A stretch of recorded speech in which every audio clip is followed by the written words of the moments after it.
корпорация монстров. Ондағы басты персонаждардың бірі Салли.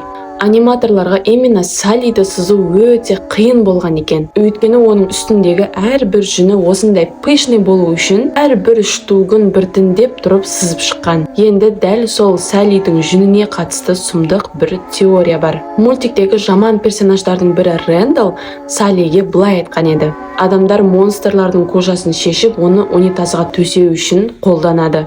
Аха, енді история игрушек атты мультикті көрейік. Мына кадрдағы унитазға мұқият қарасаңыздар, шынымен де унитаздың үстінде Саллидің жүніндегідей төсегішті байқасақ болады. Сонда Рэндалл Саллиге дұрыс айтқан болып тұр ғой.